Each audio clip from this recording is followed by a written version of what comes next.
بسم الله الرحمن الرحيم الحمد لله الضالين آمين. الحمد لله رب العالمين، والصلاة والسلام على النور المبين سيدنا ومولانا محمد وعلى آله وصحبه أجمعين. أما بعد، تتميما لحوادث ما وقع في غزوة بدر الكبرى، فإنها وقعت حوادث كثيرة ومعجزات شهيرة للنبي محمد صلى الله عليه وآله وسلم. علم النبي محمد صلى الله عليه وسلم أن أناس يخرجون مع المشركين إرغاما أي إكراها، وهم مؤمنون لكن يسترون إسلامهم، فلهذا نص على بعضهم لأصحابه من وجدهم فلا يقتله بل يأسره. وبعضهم ممن كان له المنة في نقض الصحيفة التي تعاهد فيها قريش على محاربة بني هاشم وبني المطلب، ممن نقضوا الصحيفة نص النبي محمد صلى الله عليه وسلم على أن لا يقتلوا بل يؤسروا. فكان صلى الله عليه وآله وسلم أطلع أصحابه على بعض أولئك،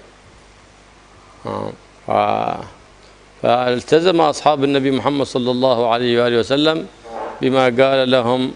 فكل من وجدوه، وأبو البحتري ممن نص كان قام في نقض الصحيفة نص على أنه لا يقتل بل يؤسر، فأسره بعض الصحابة وقال عاد معي زميل واحد ثاني إذا بتأمنه أنا بتأمن.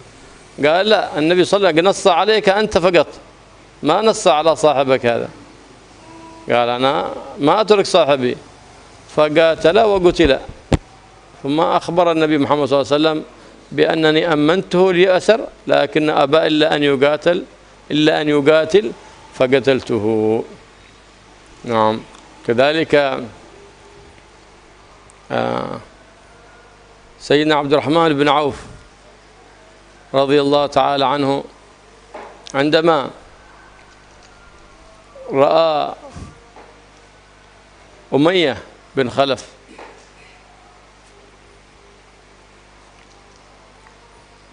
فأسره سيدنا عبد الرحمن، وكان صاحبا له في مكة، فدخله في أمانه مع ابن علي، فكان قال خلاص هذا أسيري لا حد يتكرسه، ومشى بيليا. فلما رأى سيدنا بلال قل هذا أمية بن خلف، هذا الذي كان يعذب سيدنا بلال ليرتد عن دينه، وسيدنا بلال في الصحراء يطرح عليه الحجر وهو يقول أحد أحد، رأس الكفر أمية بن خلف، والله لا نجوت إن نجا. فقال يا بلال هذا أسيري هذا لا تقربه. قال والله لا نجوت إن نجا، ما نص عليه النبي محمد صلى الله عليه وسلم. فما استطاع نادى يا أنصار رسول الله هذا أمية رأس الكفر. فجاء الصحابة من كل مكان فقتلوا ابنه ابن أمية. قال فلما أراد أن يقوله قال فستره سيدنا عبد الرحمن لا يقتله. فقال انبطح، فكان عليه هكذا فجابوا السيوف من تحته حتى قتلوه. قال لسيدنا بلال لقد خسرتنا الدروع حقي وحصرتنا الأسير حقي، لكنه معذور سيدنا بلال لأنه قد عذب عذابا شديدا في شدة الرمضة في الصحراء في الشمس، وعليه الحمول الثقيل من الصخر الثقيل وهو يقول أحد أحد. فاطمأنت نفس بلال عندما رأى أمية بن خلف رأس الكفر. نعم. وأما أخوه أبي بن خلف فقد قتله النبي محمد صلى الله عليه وسلم، وبعد انتفخ انتفاخا شديدا حتى ما استطاع أحد أن يدفنه، فصار يرمون عليه بالتراب والحجارة حتى وري. مات رؤوس الكفر شر ميتة والعياذ بالله. Nasallallahu alaihi wasallam. Bismillahirrahmanirrahim. Alhamdulillahirabbil alamin. Wassalatu wassalamu ala asyrofil anbiya'i wal mursalin sayyidina Muhammad wa ala alihi washabbihi ajmain, amma ba'd. Kajian kita sore hari ini adalah menyempurnakan kajian tadi siang dan kajian 2 hari yang lalu, yaitu seputar kejadian-kejadian besar yang terjadi di saat perang Badar. Banyak sekali kejadian besar dan mukjizat-mukjizat Nabi yang terjadi pada saat perang Badar.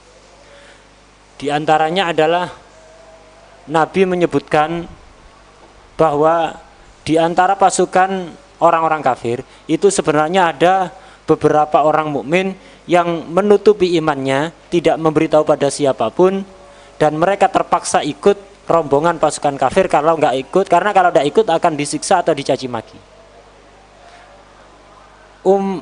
Para sahabat ini nggak tahu siapa mereka. Nah, Nabi tahu berdasar mukjizat beliau. Jadi dari pasukan yang jumlahnya 1000 itu sebenarnya ada beberapa orang yang di situ bukan orang kafir, tapi orang mukmin, nutup-nutupi keimanannya karena kalau ketahuan akan disiksa oleh orang-orang Mekah. Nah, mereka ikut pasukan kufar karena terpaksa. Nah, Nabi menyebutkan namanya. Jadi disebutkan siapa saja orang-orang mukmin yang menyembunyikan imannya itu. Nabi wanti-wanti pada sahabat, kalau menangkap orang ini, orang itu, fulan disebutkan, jangan dibunuh, tawan saja, jangan dibunuh. Kemudian juga yang disebutkan oleh Nabi adalah beberapa orang yang dulu melakukan pembelaan di Mekah kepada Bani Hashim. Dulu Bani Hashim yaitu kabilahnya Nabi, yang mukmin maupun yang kafir ini dikucilkan oleh orang Quraisy. Jadi dikucilkan, ada di bukit selama beberapa tahun sampai mereka kelaparan, makan daun kering. Siapapun tidak boleh jual beli atau transaksi dengan mereka, tidak boleh nyapa, tidak boleh ngajak bicara, tidak boleh bantu. Itu Nabi dan Bani Hashim, sukunya Nabi, kabilahnya Nabi, yang mukmin maupun yang kafir dikucilkan ada di situ. Kelaparan. Nah, itu kesepakatan orang Arab untuk melakukan itu agar supaya Nabi menghentikan dakwahnya. Tapi kemudian ada beberapa orang yang tidak beriman, orang kafir, melakukan pembelaan kepada Bani Hashim, menganggap itu adalah perbuatan kedoliman yang tidak manusiawi, tidak boleh dilakukan pada siapapun. Akhirnya beberapa orang ini menyobek-nyobek surat perjanjian kesepakatan orang Arab untuk mengucilkan Bani Hashim tadi. Lah orang-orang yang dulu melakukan pembelaan pada Nabi itu juga Nabi wanti-wanti pada sahabat, fulan jangan dibunuh. Kalau dia tidak berdaya nanti ditawan saja, jangan dibunuh. Dan sahabat pun mematuhi aturan Nabi ini, kecuali satu, ada Abul Bukhturi. Abul Bukhturi ini termasuk orang yang dulu melakukan pembelaan kepada Nabi, yang ikut andil menyobek-nyobek surat perjanjian dolim yang dilakukan oleh orang-orang Quraisy. Abul Bukhturi ini ketika tertawan, dia dilindungi, ketangkap, dia dilindungi, udah kamu aman, ya, jangan macam-macam, kamu aman. Tapi Abul Bukhturi ini kemudian menyebutkan, jangan aku tok, ini temanku juga kalian lindungi, jangan dibunuh. Enggak, kata sahabat, yang disebutkan oleh Nabi tadi kamu, bukan teman kamu nggak disebutkan. Ya udah, kalau temanku nggak dilindungi, lebih baik aku perang saja. Dia, jangan, kamu dilindungi oleh Nabi. Tapi dia ngotot untuk perang, akhirnya terbunuh. Ini Abul Bukhturi, yang lain terjaga. Kemudian termasuk yang terbunuh dari kalangan orang kafir di perang Badar ini adalah Umayyah bin Khalaf. Umayyah bin Khalaf ini saudaranya Ubay bin Khalaf. Ubay bin Khalaf tadi siang sudah diceritakan, ini dibunuh oleh Nabi sendiri. Dan setelah terbunuh, Ubay bin Khalaf ini badannya itu membengkak sampai menjadi besar dan berat. Tidak ada orang yang mampu untuk mengangkatnya. Akhirnya dia dikuburkan dengan cara yang tidak terhormati karena tidak bisa diangkat, terlalu berat, membengkak menjadi besar gitu. Akhirnya dia digelundungkan itu, kemudian diuruk pakai tanah. Jadi diangkat, ada yang kuat ngangkat. Nah, sementara Umayyah bin Khalaf ini juga pemimpin tokoh orang kafir ini yang sangat jahat sekali, ini Umayyah bin Khalaf. Ini juga terbunuh pada peperangan itu. Awalnya dia nggak dibunuh, dijaga, dilindungi oleh Sayyidina Abdurrahman bin Auf. Sayyidina Abdurrahman bin Auf ini salah satu pembesar sahabat. Nah, ini teman karib dulu ketika di Mekah, teman karib dengan Umayyah bin Khalaf. Jadi ketika perang Umayyah bin Khalaf tertangkap mau dibunuh oleh sahabat, Sayyidina Abdurrahman menjaga jangan dibunuh karena ini teman dekatnya dulu, dilindungi. Ada sahabat menyerang, jangan macam-macam. Ini aku lindungi, ini aku tangkap. Para sahabat enggak, ini enggak disebutkan oleh Nabi tadi, bunuh aja, jangan.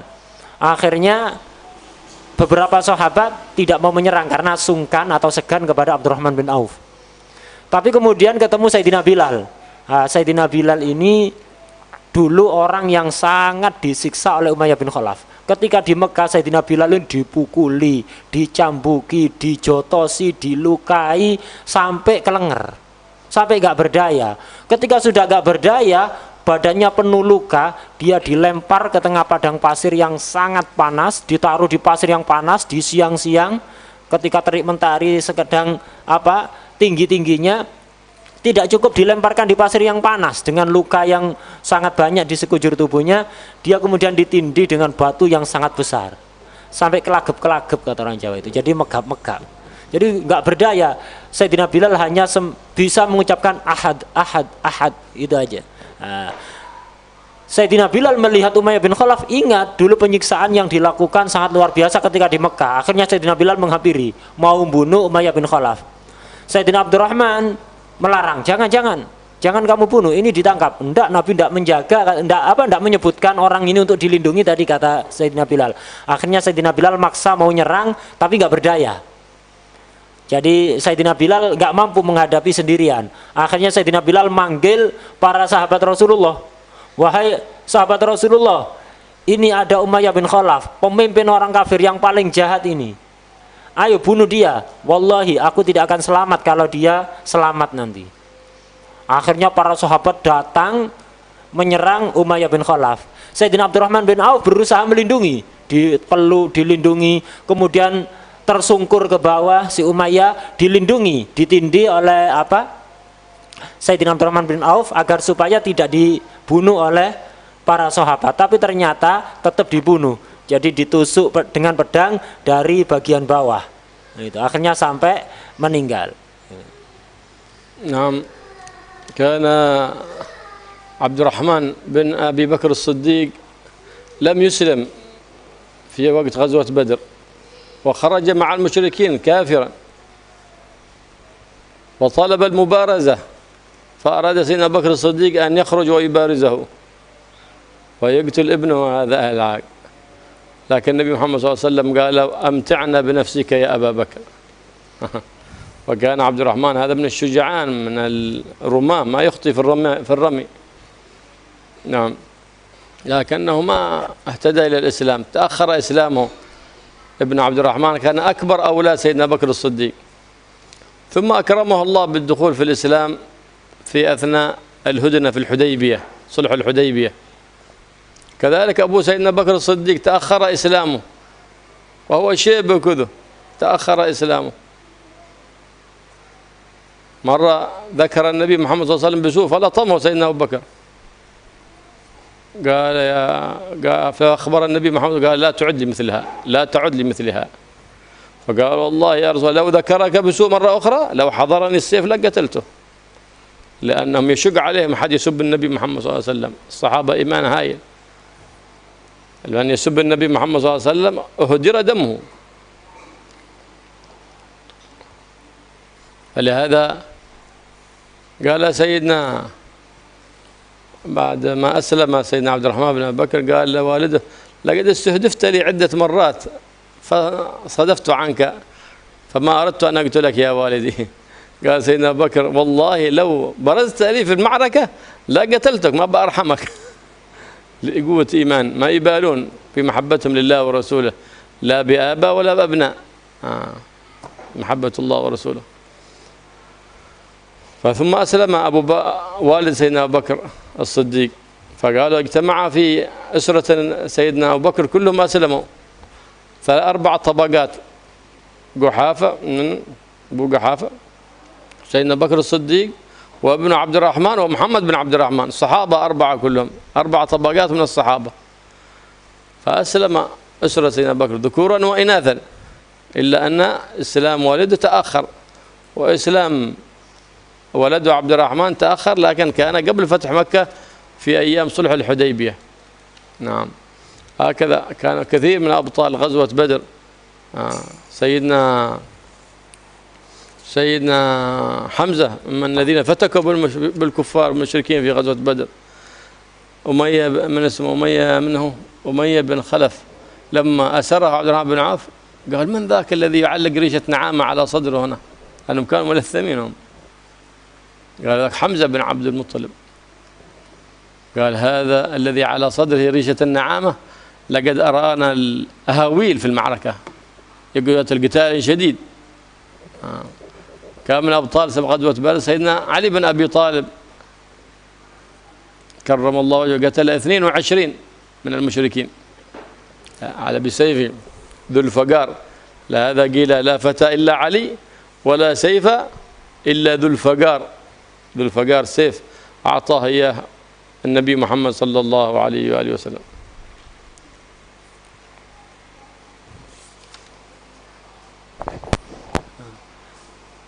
Ketika perang Badar, putra Sayyidina Abu Bakar As-Siddiq yaitu Sayyidina Abdurrahman waktu itu belum masuk Islam.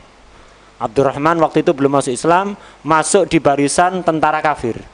Dan Abdurrahman putra Sayyidina Abu Bakar ini termasuk jagoan, ahli panah. Kalau memanah gak pernah meleset. Jadi penembak jitu. Dan sangat kuat, terkenal jagoan ini. Ketika sebelum dimulai perang Badar, Sayyidina Abdurrahman ini waktu itu belum muslim, masih kafir. Jadi maju nantang salah satu umat Islam untuk 1 lawan 1. Sebagaimana tadi ada pertaikan 1 lawan 1 antara Sayyidina Ali dan sebagian orang kafir. Lah ini Abdurrahman putranya Sayyidina Abu Bakar ini maju nantang salah satu umat Islam untuk maju 1 lawan 1. Sayyidina Abu Bakar gergeten. Akhirnya Sayyidina Abu Bakar minta izin pada Rasulullah, Rasulullah biar aku yang maju. Menghadapi anakku, tak bunuh anak ini, anak kurang ajar ini. Jadi itu Sayyidina Abu Bakar, tapi Rasulullah jangan. Jadi Rasulullah kasihan ke Sayyidina Abu Bakar, jangan, tak usah itu. Lah Sayyidina Abdurrahman ini kemudian masuk Islam, tidak terbunuh di perang Badar, tidak terbunuh. Kemudian masuk Islam tapi lambat masuk Islamnya. Ketika sebelum Fathu Makkah, ketika Sulh Hudaybiyah, ketika terjadi perdamaian Hudaybiyah antara Nabi, umat Islam dan orang-orang kafir Mekah. Sebelum penaklukan kota Makkah, Abdurrahman ini masuk Islam. Setelah masuk Islam, Abdurrahman ini cerita pada abahnya, Sayyidina Abu Bakar Siddiq. Abdurrahman cerita begini, bah, dulu waktu perang Badar, sebenarnya aku menemukan banyak kesempatan untuk membunuhmu, tapi aku menghindari karena engkau adalah abahku. Sebenarnya kalau aku mau membunuhmu waktu perang Badar itu banyak sekali kesempatan, cuman aku tidak tega, engkau abahku. Sayyidina Abu Bakar langsung jawab, wahai anakku, wallahi, aku dulu waktu perang Badar tidak ada kesempatan untuk bunuh kamu. Kalau ada kesempatan satu kali aja, tak bunuh kamu. Aku lebih mengedepankan ridha Allah dan Rasulullah daripada sekedar hubunganku dengan anakku. Ini Sayyidina Abu Bakar. Jadi kuatnya iman bagaimana? Jadi nggak ngurus harta anaknya, kalau jadi musuh Allah, musuh Rasulullah, nggak akan dihiraukan. Termasuk yang lambat masuk Islam adalah abahnya Sayyidina Abu Bakar. Abahnya Sayyidina Abu Bakar namanya Sayyidina Quhafah. Ini masuk Islamnya juga lambat, sudah sangat tua sekali baru masuk Islam. Pernah suatu saat ketika masih kafir, Quhafah ini misui Nabi. Jadi mengata-ngatai, mengolok-olok Nabi, menistakan Nabi. Oleh Sayyidina Abu Bakar ditampar langsung. Jadi Sayyidina Abu Bakar ditampar. Dan Sayyidina Abu Bakar ngancam, awas, menistakan Nabi lagi tak bunuh kamu, walaupun kamu abahku. Itu jadi ini Sayyidina Abu Bakar, kuatnya iman luar biasa. Jadi tidak kuat kalau ada orang menistakan Nabi, itu tidak kuat, hatta abahnya mau dibunuh. Itu para sahabat. Tapi kemudian alhamdulillah masuk Islam. Jadi Sayyidina Abu Bakar satu keluarga masuk Islam semuanya.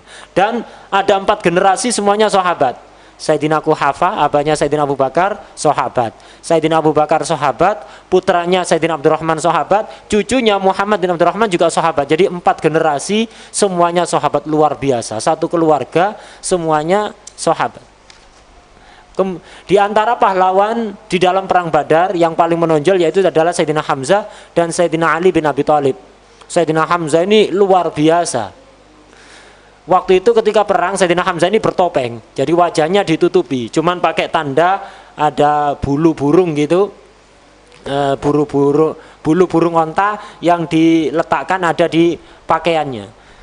Umayyah bin Khalaf sempat penasaran melihat ini orang kok jago banget, perang itu sangat membabi buta gitu, jago, tidak takut mati sama sekali. Umayyah bin Khalaf sebelum terbunuh sempat penasaran, nanya kepada Sayyidina Abdurrahman bin Auf, siapa itu yang bertopeng yang di pakaiannya ada bulu burung onta ini, kok berani sekali, sama sekali tidak takut mati. Oh, itu Hamzah bin Abi Thalib. Ini jadi luar biasa berani. Sayyidina Ali juga begitu. Tadi sudah disebutkan Sayyidina Ali bin Abi Thalib, satu orang di dalam perang Badar, beliau membunuh 22 orang kafir, sebagian riwayat 23, dengan pedangnya yang bernama Dzulfaqar, pedang yang dikasih oleh Rasulullah SAW. Saking jagoannya Sayyidina Ali dan saking kuatnya pedang Sayyidina Ali, sampai ada pepatah mengatakan la fata illa Ali, tidak ada jagoan kecuali Sayyidina Ali. Jagoan banyak, tapi yang seperti Sayyidina Ali ini sulit ditemukan. Wala saifa illa Dzulfaqar, tidak ada pedang yang hebat mengalahkan pedang Dzulfaqar, yaitu milik Sayyidina Ali bin Abi Thalib. نعم. هناك كذلك عندما اصطف الجيشان قال سيدنا عبد الرحمن بن عوف فإذا عن يميني شاب يسألني يقول لي أتعرف أبا جهل بن هشام؟ قالوا ما حاجتك به؟ قال سمعت أنه يسب النبي صلى الله عليه وسلم، فإذا رأيته لا يفارق سوادي سواده حتى أقتله. فقليل فإذا الذي عن يساره الشاب آخر يقول يا عم يسأل نفس السؤال، تعرف أبا جهل بن هشام؟ قالوا ما حاجته؟ قالوا سمعت أنه يسب النبي صلى الله عليه وسلم، فلا أريد أن يفارق سوادي سواده حتى أقتله. فتعجبت، قال سيدنا عبد الله بنفس السؤال، وكل واحد ما بغى الثاني يعرف من صاحبه أنه يسأل عنه، يسأله خفية بالهمس. فتعجبت، قال من هما؟ وكان الشابان هما معاذ ومعوذ ابني عفراء من الأنصار. فنظرت، قال في جيش المشركين فإذا أبو جهل يزول، يعني يتحول من مكان إلى مكان، فقلت له ذاك هو صاحبكما الذي تسألان عنه. بمجرد أن أخبرتهم فقال فانطلقا من الجيش كصقرين، ذهبا وضربا ضربة واحدة ورجعا فأثخنه. فجاء إلى النبي محمد صلى الله عليه وسلم: يا رسول الله قتلنا رأس الكفر أبو جهل. فقال: من قتله؟ قال: هذا أنا. قال: لا، أنا قتلته. قال: هل مسحتما سيفكما؟ قال: لا، عاد ما مسحنا السيف. فنظر النبي محمد صلى الله عليه وسلم في سيفيهما فقال: كلاكما قتله. كلاكما قتله. أثخناه أي أوصل إلى حركة المذبوح، ملقى على الأرض جثة هامدة. بعد يوم الناس يبحثون في القتلى، كان عبد الله بن مسعود من الصحابة رضي الله تعالى عنهم أكثرهم علما، لكنه نحيفا في البنية، إذا جاءت ريح شديدة يخاف أنها تأخذه لخفته. ضحك الصحابة عندما أراد أن يأخذ غصن من شجرة فانكشفت ساقه. فما لكم تضحكون؟ قال: لساق ابن مسعود في اليوم القيامة أثقل من جبل أحد.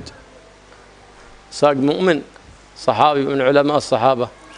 قال: فلما رأيته قال: هذا أبو جهل، فأردت أن أحز رقبته، فإذا في عاد بقية روح يتكلم عاده فرعون هذه الأمة، فوطئ على عنقه وصعد على صدره، فقال: لقد ارتقيت مرتقا صعبا يا رويع الغنم، أنت اللي ترعى الغنم حقنا الحين كذا. فأسألك لمن الغلبة؟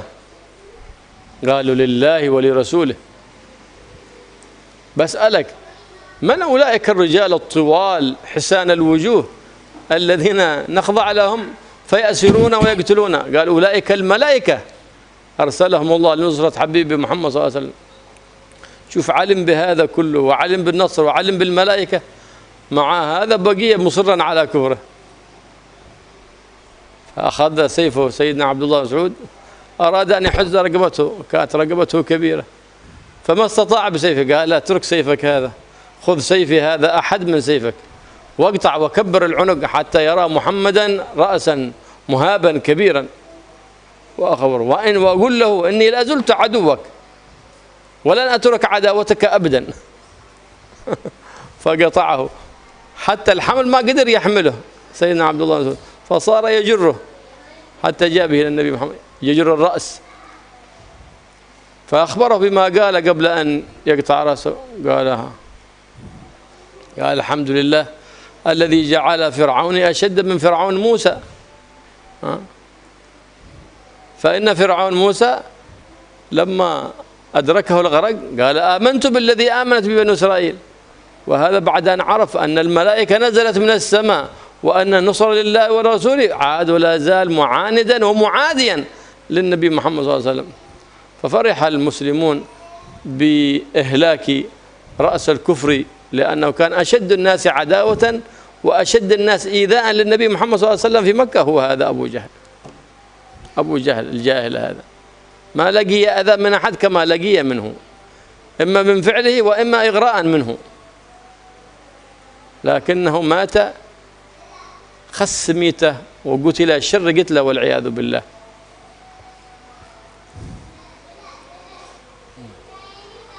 Ketika sedang berkecamuk perang Badar, Sayyidina, jadi sudah berkecamuk, jadi dua kubu sudah bertarung. Tiba-tiba kata Sayyidina Abdurrahman bin Auf, ini yang cerita Sayyidina Abdurrahman bin Auf. Tiba-tiba ada seorang masih muda, usia belia, itu datang kepada Sayyidina Abdurrahman bin Auf bisik-bisik, wahai paman, mana sih yang namanya Abu Jahal? Jadi nggak kenal Abu Jahal, ini dari sahabat Ansor, ini masih muda. Mana yang namanya Abu Jahal? Ada apa kamu nyari-nyari Abu Jahal? Iya, aku dengar Abu Jahal ini melecehkan Nabi, menistakan Nabi. Aku mau bunuh dia. Jadi aku ingin ketemu dia, aku ingin bunuh dia. Nggak lama ada pemuda yang lain, usianya nggak jauh dari pemuda yang tadi, masih muda, bisik-bisik juga kepada Sayyidina Abdurrahman, Sayyidina, wahai paman, mana yang namanya Abu Jahal bin Hisham? Ada apa kamu nyari-nyari Abu Jahal itu? Iya, aku dengar dia melecehkan Nabi, selalu menyakiti Nabi. Aku ingin bunuh dia. Kalau ketemu tak bunuh dia. Sayyidina Abdurrahman heran. Ini anak dua pemuda ini masih muda, mau nyari Abu Jahal, dan masing-masing bisik-bisik takut kedengaran yang lain, karena tidak kepingin ada orang lain yang mendahului mereka untuk bunuh Abu Jahal. Saking jengkelnya Abu Jahal. Abu Jahal ini orang yang sangat jagoan, postur badannya gede luar biasa. Ini jarang orang sak Mekah itu tidak ada yang berani ngadepi orang kafir, semuanya takut kalau Abu Jahal. Nggak ada yang berani ngangkat suara, tidak berani. Ini dua pemuda masih usia belia nyari-nyari. Heran Abdurrahman bin Auf. Habis itu Sayyidina Abdurrahman ngamati pasukan. Ketika ngamati kelihatan Abu Jahal sedang keliling gitu. Sedang keliling, pindah dari satu tempat ke tempat yang lain. Langsung Sayyidina Abdurrahman nunjuk, itu yang kalian cari, Abu Jahal. Seketika dua pemuda tadi namanya Mu'ad dan Mu'awid. Ini pemuda putra dari Afra. Mu'ad dan Mu'awid, dua bersaudara ternyata ini. Langsung kedua bersaudara ini melesat bagaikan burung Raja Wali itu, secepat burung. Melesat menghampiri Abu Jahal, balapan kepingin bunuh Abu Jahal. Langsung menghampiri Abu Jahal, dua-duanya langsung bareng baca Abu Jahal. Setelah baca Abu Jahal, satu pukulan, satu bacokan, mereka lari kembali ke Rasulullah SAW dengan penuh gembira dan bangga, lapor kepada Rasulullah. Rasulullah, kami berhasil membunuh Abu Jahal. Siapa yang bunuh? Kamu atau kamu? Kata si Mu'ad, saya yang bunuh Rasulullah. Kata si Mu'ad, bukan saya Rasulullah. Akhirnya Rasulullah nyai, mana pedang kalian? Sudah diusap apa belum?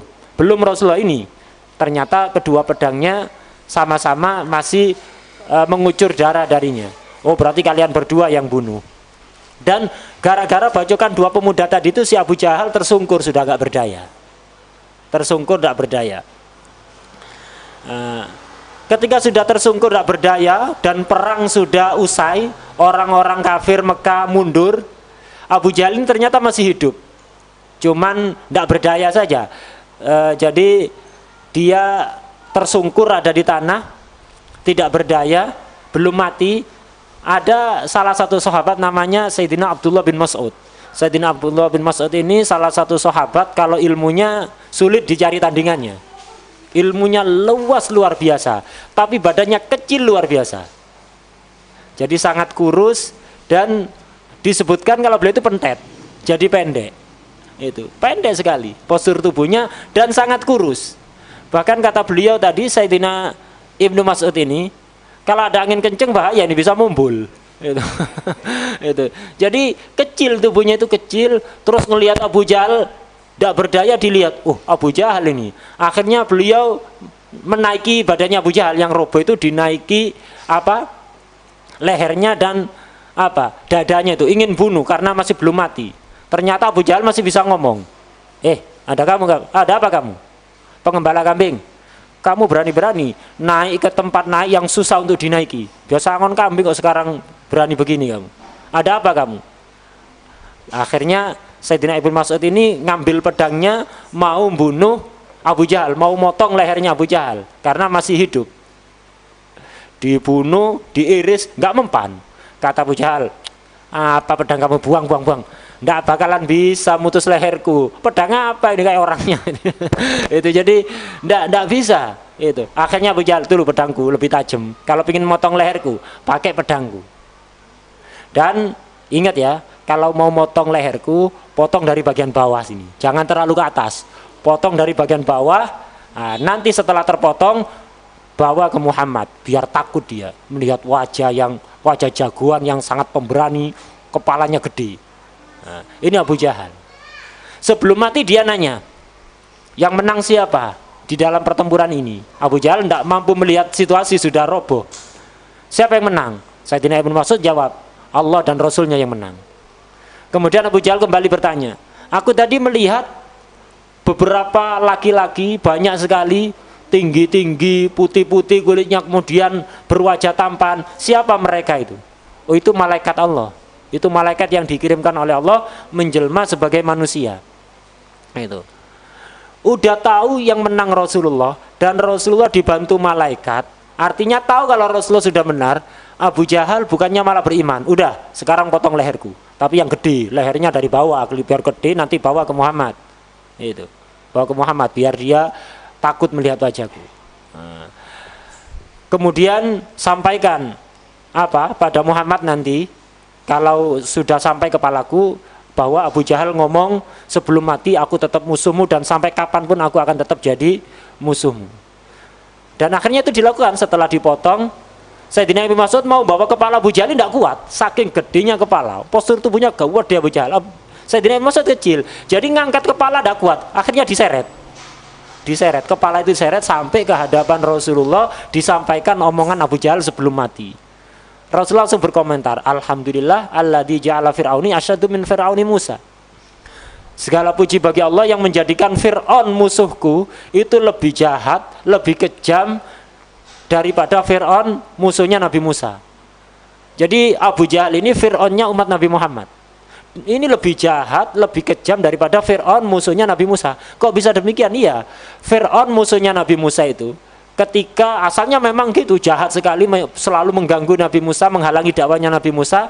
Tapi kemudian ketika ditenggelamkan di laut oleh Allah, ditenggelamkan di laut, sudah hampir mati, si Fir'aun ini mengatakan, amantu billadzi amanat bihi Bani Israel. Aku beriman kepada Tuhan yang diimani oleh Bani Israel. Fir'aun musuhnya Nabi Musa ketika hampir mati mengakui bahwa Tuhan yang sebenarnya adalah Allah. Tapi bagaimana Fir'aunnya umat Nabi Muhammad, yaitu Abu Jahal, setelah mati pun masih ngomongnya kayak gitu, masih dengan sombongnya, dan tetap mengatakan akan menjadi musuh Nabi Muhammad untuk selama-lamanya.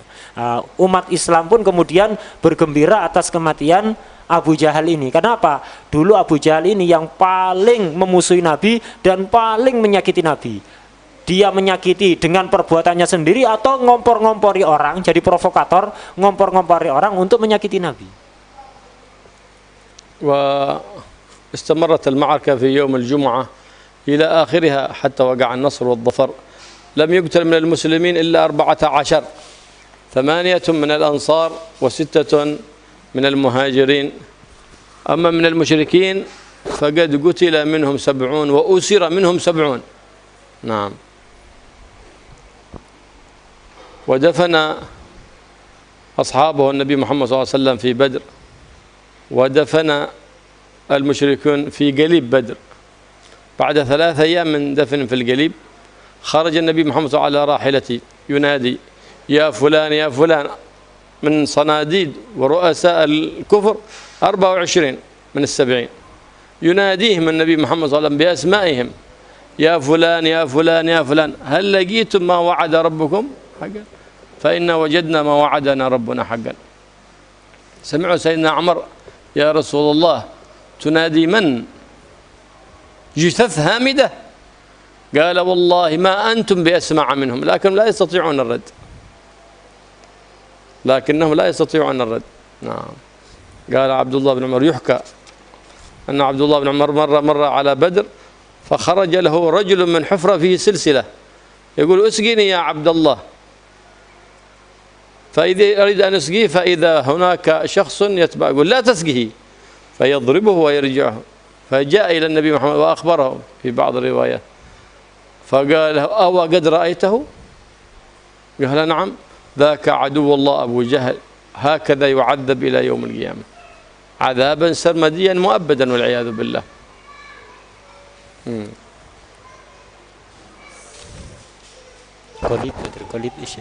القليب هذا كما قلنا الحفرة التي لا تطوى، لم فيها جمع.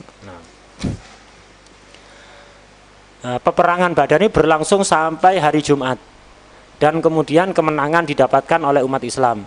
Dari kalangan umat Islam yang meninggal ada 14, 8 diantaranya dari sahabat Ansor dan yang 6 dari sahabat muhajirin.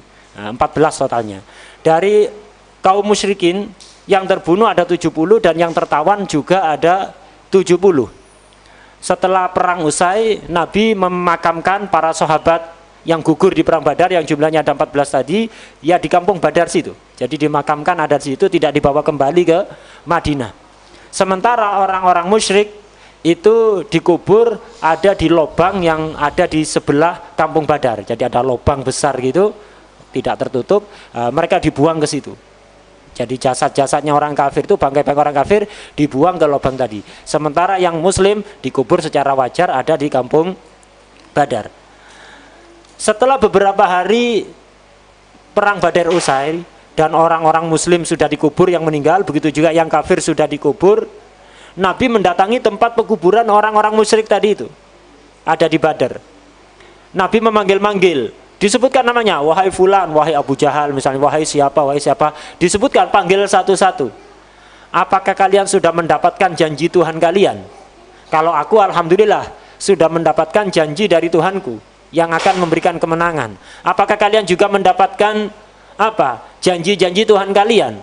Sayyidina Umar bingung melihat Nabi kok ngobrol, berdialog sama orang-orang yang sudah mati. Kata Sayyidina Umar, wahai Rasulullah, kenapa Anda berbicara dengan jasad yang sudah tidak bernyawa, yang tidak bisa berbicara, tidak bisa mendengar? Rasulullah menjawab, wahai Umar, wallahi kamu tidaklah lebih mendengar daripada mereka. Artinya apa? Mereka sama-sama bisa mendengar, sama seperti kamu yang masih hidup. Cuman mereka tidak bisa jawab. Kalau kamu mendengar ucapan dan bisa jawab, kalau mereka mendengar ucapan tapi tidak bisa menjawab. Suatu hari setelah lewat beberapa waktu yang lama, putra Sayyidina Umar yaitu Sayyidina Abdullah bin Umar pernah suatu ketika melewati kampung Badar. Ketika melewati kampung Badar, tiba-tiba ada orang gede yang dikerangkeng dengan rantai gitu, keluar dari lubang. Dia kehausan minta minum. Dia minta pada Abdullah, hei Abdullah, kasih minum aku. Sayyidina Abdullah mau ngasih minum, belum sempat dikasih minum, ternyata orang yang gede di kerangkeng tadi diseret kembali masuk ke lubang, disiksa ada di situ. Sayyidina Abdullah bingung, ini siapa ini? Akhirnya beliau ketika kembali ketemu Rasulullah, beliau cerita, wahai Rasulullah, tadi aku melihat kejadian begini ada di Badar. Rasul bertanya, kamu betul-betul melihat? Iya Rasulullah, aku melihat. Ketahuilah, itu tadi yang minta minum kepada kamu, itu Abu Jahal dikerangkeng oleh Allah, disiksa oleh Allah. Itu dia akan terus disiksa seperti itu sampai hari kiamat. Ini belum di neraka ini. di dunia dan disiksa terus seperti itu sampai hari kiamat. كذلك كان من الأسرى سيدنا عقيل بن أبي طالب ثم أسلم بعد ذلك.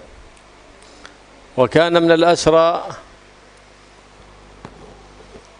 أبو العاص بن الربيع زوج سيدتنا زينب. فلما أرسلت سيدتنا زينب قلادة حق سيدتنا خديجة لتفتي زوجها رآها النبي محمد صلى الله عليه وسلم القلادة فبكى. ذكر سيدتنا خديجة فأطلق لها أسيرها ورد لها قلادتها. وكان من جملة الأسرى سيدنا العباس. سيدنا العباس كان قد أسلم قديما لكن كتم إسلامه بأمر من النبي محمد صلى الله عليه وسلم، لأنه كان هو الذي يحرض القبائل على نصرة النبي محمد صلى الله عليه وسلم. فكلما كتب إلى النبي محمد صلى الله عليه وسلم يريد الهجرة قال امكث مكانك يا عم، إن الله سبحانه وتعالى ختم بي النبوة وأرجو أن يختم بك الهجرة. فلما كان في فتح مكة ما علم بخروج النبي محمد صلى الله عليه وسلم، فأقبل من مكة إلى المدينة فتصادف في الطريق ثم رجع معه إلى مكة، فختمت الهجرة بسيدنا العباس بن عبد المطلب عم النبي محمد صلى الله عليه وآله وسلم.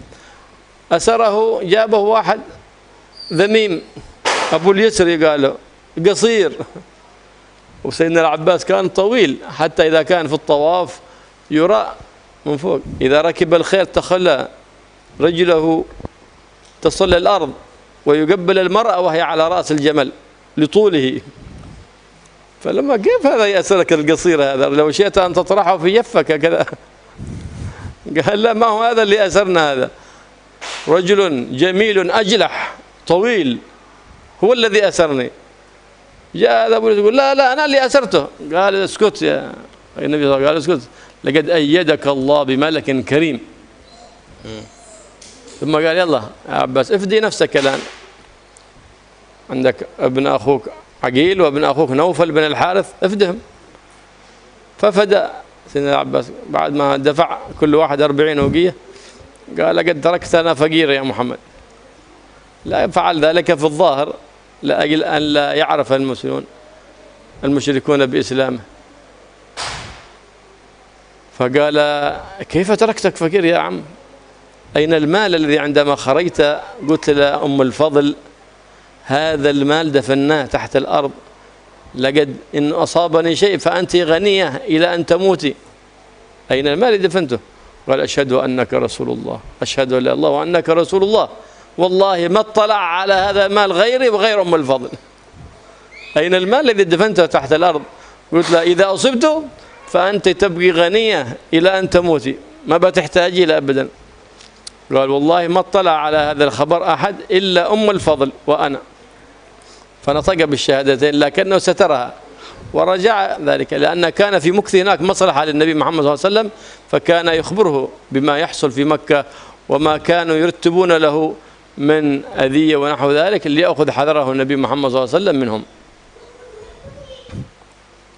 Termasuk tawanan perang Badar dari kalangan orang kafir yaitu Aqil bin Abi Thalib.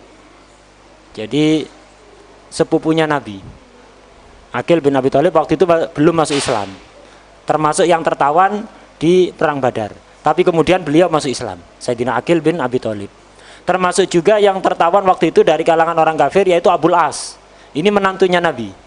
Suami dari Sayyidah Zainab, karena zaman dulu itu belum ada larangan. Pernikahan beda agama belum ada larangan. Kemudian dilarang. Dulu ini sebelum ada larangan, Abul As ini menantunya Nabi, suami dari Sayyidah Zainab, putri Rasulullah sallallahu alaihi wasallam. Tawanan-tawanan yang ada itu dibebaskan oleh Nabi tapi harus bayar tebusan. Abul As ini ketika tertawan,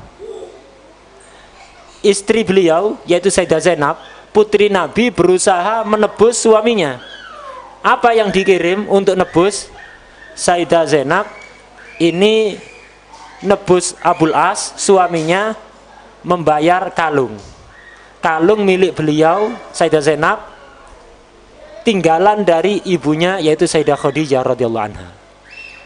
Melihat kalung itu Rasulullah langsung nangis. Melihat kalung. Kenapa? Teringat Sayyidah Khadijah. Kenapa? Istri yang sangat dicintai oleh Rasulullah. Istri yang paling dicintai adalah Sayyidah Khadijah. Selalu diingat. Sampai kapanpun, sampai Nabi menikah dengan yang lain pun tetap selalu diingat. Jadi setiap ada yang mengingatkan Sayyidah Khadijah, beliau langsung nangis. Melihat kalung itu Nabi nangis, gak tega. Ingat Sayyidah Khadijah, langsung udah Abul As dibebaskan dan kalung itu dikembalikan oleh Rasulullah kepada Sayyidah Zainab. Termasuk juga yang tertawan waktu itu adalah Sayyidina Abbas, pamannya Nabi. Sayyidina Abbas ini sebenarnya sudah Islam, cuma ditutup-tutupi atas perintah Nabi. Sebenarnya sudah Islam, cuman beliau ikut rombongan pasukan kafir perang Badar itu ya karena terpaksa. Sebenarnya dia sudah beriman, sudah Islam, tapi disembunyikan. Sudah lama masuk Islamnya, tapi disembunyikan atas perintah Nabi. Dan itu ada maslahatnya. Sayyidina Abbas ini yang apa? Ngajak suku dari berbagai daerah untuk membantu Nabi, untuk menolong Nabi. Jadi beliau selalu ngajak kabilah-kabilah untuk melindungi Nabi. Dan beliau sering kirim surat kepada Nabi minta izin untuk segera hijrah dari Mekah menuju Madinah. Tapi Nabi melarang, jangan. Belum saatnya engkau hijrah. Aku diutus jadi nabi terakhir oleh Allah, dan aku berharap kamu dijadikan orang yang paling akhir hijrah dari Mekah menuju Madinah. Ini. Jadi sering sebenarnya kepingin hijrah. Cuman ada maslahat memang. Nabi menyuruh beliau untuk tetap ada di Mekah biar tahu kabar apa rencana-rencana orang-orang kafir Mekah.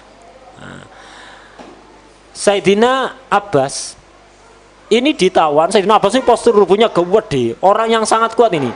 Ini bisa dikatakan waktu itu orang yang paling tinggi.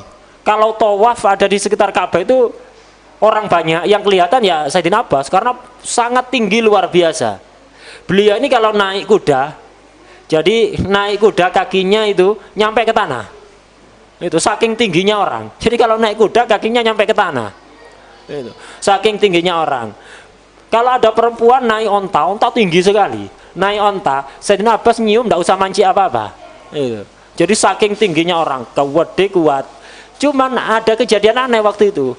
Yang menawan Sayyidina Abbas ini justru seorang budak yang hitam, terus wajahnya yang gak ganteng, kemudian pendek. Orang-orang heran. Kok bisa kamu ini ditawan, kamu gede, kuat luar biasa, ditawan orang pendek kayak gini? Kata Sayyidina Abbas, enggak, bukan dia yang nangkap aku. Kata si budak, aku yang nangkap dia. Bukan, yang nangkap aku tadi ada orang laki-laki tampan, tinggi, besar. Itu. Bukan aku yang nangkap. Akhirnya Rasulullah ngasih tahu, iya tadi malaikat yang nangkap. Secara dohir kamu yang nangkap, tapi sebenarnya direwangi malaikat. Kalau kamu tidak bisa nangkap Abbas, orang segede ini. Kemudian Sayyidina Abbas ini, yaitu untuk nutupi keislamannya. Jadi biar tetap orang kafir tidak tahu kalau Sayyidina Abbas ini masuk Islam, biar tetap bisa ngasih kabar apa rencana orang Mekah. Jadi ya sama diperlakukan seperti tawanan lainnya. Nabi minta tebusan, Abbas, kalau kamu mau bebas, kamu harus bayar tebusan. Akhirnya diminta tebusan oleh Rasulullah, tapi mahal sekali. Tebusannya mahal yang diminta oleh Rasulullah. Tapi kepingin bebas ya dibayar. Tapi ini semuanya pura-pura, siasat aja. Setelah diminta tebusan yang mahal, Sayyidina Abbas seperti protes gitu pada Nabi. Muhammad, kamu minta tebusan yang mahal ini, aku pulang fakir, tidak punya apa-apa nanti. Akhirnya Rasulullah membuka rahasia. Jangan pura-pura kamu. Kamu itu sebelum berangkat perang Badar, kamu menyediakan uang yang terbuat dari emas sangat banyak sekali, harta sangat banyak, kamu pendam ada di tanah, di bawah pintu, dan kamu berpesan pada istrimu Ummul Fadl, kalau nanti aku mati kamu tidak usah khawatir, kamu bakal jadi wanita kaya sampai akhir hayat kamu. Ini harta tak simpan di bawah pintu. Itu tidak ada yang tahu rahasia itu siapapun, kecuali istrinya Ummul Fadl. Tapi Rasul membocorkan, tidak usah pura-pura jadi miskin, harta kamu yang di bawah pintu di mana? Itu langsung Sayyidina Abbas, asyhadu annaka Rasulullah, aku bersaksi kalau kamu Rasulullah. Tidak ada yang tahu loh rahasia ini kecuali istriku ini. Tapi kemudian beliau kembali ke Mekah dan tetap pura-pura belum Islam. Kemudian ketika Rasulullah berangkat dari Madinah sudah di akhir hayat Rasulullah ini, ketika Rasulullah berangkat ke Madinah mau menaklukkan kota Mekah, berangkat ke Mekah mau menaklukkan kota Mekah, di tengah perjalanan Sayyidina Abbas belum tahu kalau Nabi menuju Mekah. Sayyidina Abbas akhirnya hijrah, meninggalkan Mekah mau menuju Madinah. Ternyata ketemu Nabi di jalan bersama para sahabat untuk menaklukkan kota Mekah. Akhirnya ikut kembali ke kota Mekah bergabung sama Rasulullah. Dan terbukti sabda Rasulullah bahwa beliau menjadi orang yang paling terakhir hijrah dari Mekah menuju Madinah. وكلهم أولئك أسلموا. سيدنا عباس مات على الإسلام، سيدنا أبو العاص بن الربيع زوجتنا زينب، نوفل بن الحارث بن عبد المطلب، عقيل بن أبي طالب، كلهم ماتوا على الإسلام، أسلموا وحسن إسلامهم. وهكذا كثير من الأسرى أسلموا عندما رأوا أخلاق النبي محمد صلى الله عليه وآله وسلم. وكان يوم الجمعة غزوة بدر، ويوم الاثنين رجع النبي محمد صلى الله عليه وسلم من بدر إلى المدينة المنورة، فاستقبله أهلها بالترحيب والتكبير. وجاءت امرأة يهودية إلى النبي محمد صلى الله عليه وسلم، قالت يا رسول الله إني نذرت نذرا إن قدمت سالما أن أذبح لك هذا الجدي وأشويه لك وأقدمه لك هدية. ففعلت، فذبحته وشوته، ثم جاءت به إلى النبي محمد صلى الله عليه وسلم. فلما أراد النبي محمد صلى الله عليه وسلم أن يأكل نطق ذلك الجدي أي الغنم الصغيرة هذه المشوية، قال يا رسول الله إنني مسموم فلا تأكلني. هذا غير قصة الذراع التي وقعت في خيبر، قصة أخرى هذه. قبل أن يمسه نطق الجدي بلسان عربي فصيح يا رسول الله إني مسموم فلا تأكلني. هكذا من بغض اليهود للنبي محمد صلى الله عليه وسلم. الله يحفظنا من كيدهم ومكرهم. Sayyidina Abbas, beberapa tawanan perang Badar tadi, Sayyidina Abbas, Abul As, Naufal, Aqil, itu semuanya kemudian masuk Islam dan wafat dalam keadaan sudah beriman dan Islam. Dan begitulah rata-rata tawanan perang Badar yang berjumlah 70 itu rata-rata akhirnya masuk Islam. Kenapa? Mereka melihat bagaimana perlakuan Nabi, perlakuan umat Islam kepada tawanan. Jadi perlakuan yang sangat manusiawi sekali. Jadi tidak dihinakan, tidak disiksa. Jadi perlakuan kepada tawanan yang selama ini memusuhi itu sangat baik. Akhirnya melihat akhlak yang luar biasa, rata-rata dari mereka itu masuk Islam. Perang Badar terjadi di hari Jumat. Nabi kembali dari Badar kembali ke Madinah itu hari Senin. Dan ketika sampai di Madinah beliau disambut oleh para sahabat. Dan di tengah-tengah penyambutan itu tiba-tiba datang seorang wanita Yahudi. Ini bagaimana, ini bisa diambil pelajaran bagaimana kejahatan orang Yahudi. Datang perempuan Yahudi juga ikut nyambut Nabi. Dia mengatakan pura-pura pada Nabi, wahai Rasulullah, aku kemarin nazar, kalau Anda kembali selamat dari Badar, aku nadar untuk nyembelih kambing. Ini anak kambing, kambing masih kecil. Aku nadar untuk nyembelih, aku bakar dan akan aku suguhkan kepada kamu. Ini nadar. Nabi pun mengiyakan. Ya sudah, akhirnya disembelih, kambing tadi dipanggang, kemudian disuguhkan kepada Nabi. Ketika Nabi mau makan kambing itu, tiba-tiba kambing yang sudah matang, yang sudah dipanggang itu ngomong, ya Rasulullah, innani masmum fala takulni. Wahai Rasulullah, aku ini dikasih racun, karena itu jangan engkau makan aku. Akhirnya enggak dimakan oleh Nabi. Dan usaha orang-orang Yahudi untuk meracuni Nabi itu berkali-kali. Ini bukan yang pertama kali. Ini diantara satunya. Pernah juga Rasulullah itu diracun oleh orang Yahudi ketika ada di Khaybar. Nah, begitulah kebusukan Yahudi yang selalu merencanakan kejahatan kepada umat Islam. Karena itu semoga kita semuanya dijaga dari kejahatan mereka. Allah yahfazna wa iyyakum wa barik fina fi hadhihi al-jalsa mubarakah yaj'alna mashahidan lana la shahidan alaina yubarik lana fi hadha ash-shahr al-fadil wa yaj'al insha'Allah 'aqibata amrina la khair wa yuwaffiqna li kulli khair wa yujibna kulla sharrin wa busun wa dhir yud'aina min barakat الأنبياء والمرسلين وأهل بدر أجمعين يا رب العالمين، وأهل بدر وأهل أحد وأهل بيعة الرضوان، يصلحنا ويصلح بنا، جعلناكم الصالحين ومع الصالحين، وسلمنا رمضان لنا ويتسلم منا متقبلا يا رب العالمين، وخلينا عن كل خلق ذميم وحلنا بكل خلق حميد كريم بجاه النبي الرؤوف الرحيم، وصلى الله على سيدنا محمد النبي وآله وصحبه وسلم، والحمد لله رب العالمين بسر الفاتحة. بسم الله الرحمن الرحيم الحمد لله الرحمن الرحيم مالك يوم الدين إياك نعبد وإياك نستعين الضالين آمين ربنا تقبل منا إنك وتب علينا إنك واغفر لنا إنك أنت الوجود والإكرام يا جواد يا كريم يا رؤوف يا رحيم يا حي يا قيوم يا الله يا قريب يا مجيب يا معطي بالعطاء يا أول الأولين ويا آخر الآخرين ويا ذا القوة المتين ويا رحمة يا رحمة يرحمنا والمحبين معنا وصلى الله على سيدنا محمد سبحانك اللهم وبحمدك والحمد لله رب العالمين أشهد أن لا